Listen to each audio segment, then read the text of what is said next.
High guys, welcome back to the channel. आजचा topic थोडा uncomfortable आहे. एकीकडे आपल्याला सांगितलं जातं पेट्रोल डिझेल गॅस वाचवा, आणि दुसरीकडे VIP कॉन्वॉय मध्ये 20, 30, कधी 60 गाड्या चालतात.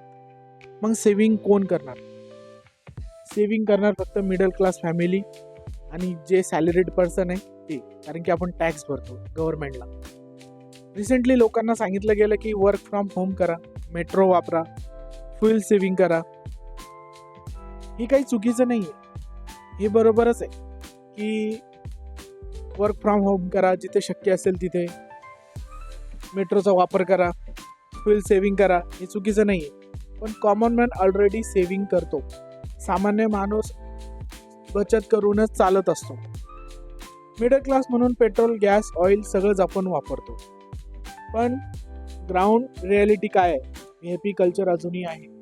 आपल्या नेपाळ या देशात आहे, छोटासा देश आहे नेपाळ आपल्या बाजूला, त्यांनी तिथलं VIP कल्चर कॉन्वॉय संपून टाकले. तिथं त्यांनी VIP कल्चरच ठेवलं नाही. 60, 70, 20 गाड्या कशासाठी पाहिजे? एवढ्या गाड्या, एक तुमची पायलट गाडी पाहिजे, तुमची गाडी पाहिजे, आणि तुमच्या पाठीमागे एक गाडी पाहिजे. इतक्या 60 गाड्या कशासाठी पाहिजे? 1 लिटरसाठी 20 ते 30 गाड्या. त्यानंतर काही ठिकाणी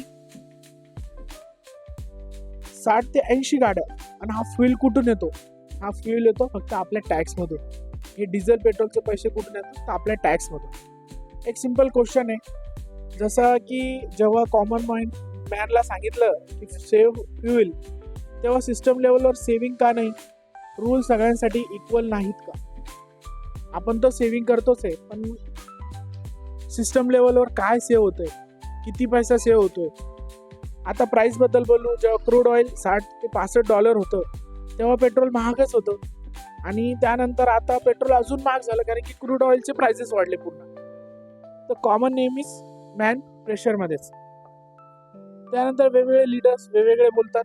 कोणी म्हणतं फ्युल सेव्ह करा, कोणी म्हणतं VIP कॉन्वॉय कमी करा, कोणी प्राईसबद्दल क्वेश्चन विचारतो. पण कॉमन पॉईंट एकच आहे, काय?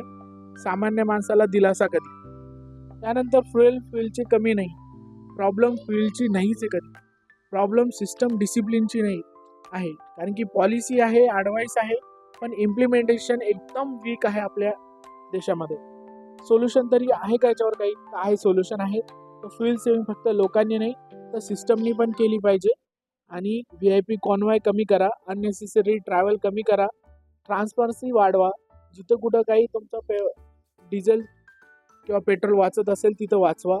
कॉमन मॅन ऑलरेडी सेव्हिंग करतो, आता सिस्टमने एक रिस्पॉन्सिबिलिटी घ्यायला पाहिजे. फ्युल सेव्हिंग हा कॅम्पेन नाही आहे, तर रिस्पॉन्सिबिलिटी आहे सगळ्यांसाठी समान. कॉमन मॅन सेव्हिंग करतो पण सिस्टम फॉलो करत नाही. फ्युल सेव्हिंग सगळ्यांसाठी समान असायला हवं. हा व्हिडिओ आवडला असेल तर लाईक करा, शेअर करा आणि सबस्क्राईब करायला विसरू नका. Thank you guys.